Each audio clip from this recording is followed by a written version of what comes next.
Hi, I'm Kevin Warner. I'm Don Warner. The question we get asked a lot is how to set up a bench. There's a lot of different ways of doing it. This will be the way that we set ours up.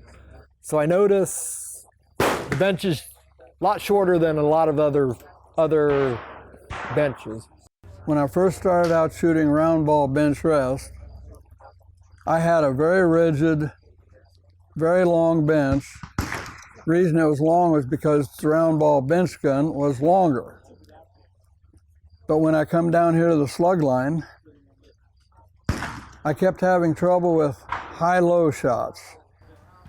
And so I built a new bench, and I made it shorter, and thought about the high-low stuff, and I kept thinking back to seeing early motion pictures of World War I artillery pieces. When one of those would go off, they would buck and snort and jump all over the ground. By World War II, they had the barrels sliding in V-ways to return to battery. So that gave me the idea that with them being as accurate as they were, that maybe I ought to incorporate some of that design in my bench.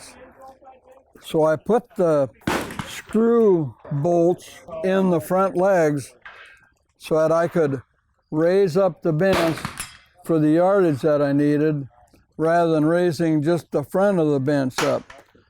That kept the rifle and the hand in the same relationship irregardless of what yardage I was shooting. And round ball bench was relatively short range, mostly 50 and 100 yards, a little bit of 200 yards here, but we shot out to 500 yards, and we had quite a trajectory curve to get the bullet to land out there correctly. So that's basically what led to this evolution of adjustment of the bench. Now, when I was on round ball, I found it beneficial that I'd be able to look down range while I was loading. So I set up my loading platform in back. So while I was loading, I could watch my wind flags. If I seen the wind not cooperating, I could take my time loading. But if the wind was holding steady with what I wanted, I could speed up the process to get as many shots out and down range as possible in the good conditions.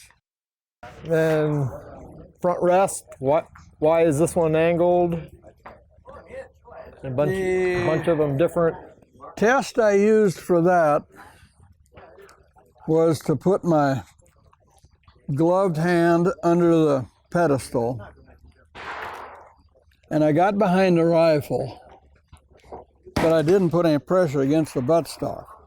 And I had Kevin push against the front rest of the rifle, shove back, and I would watch and see if the crosshairs went up or down, which would indicate that a little bit of movement of the rifle could cause either a high or low shot. And I changed the pitch of the front to where that was basically gone. That's how I come about that. So through years and years of shooting the slug rifles, this short bench has been what we've incorporated works best for us. Seems to give us the consistent results that we need to be competitive at the varying yardages on different places. It's stiff enough that you don't get a lot of bounce when the gun goes off, and then it's light enough that you can easily transport it.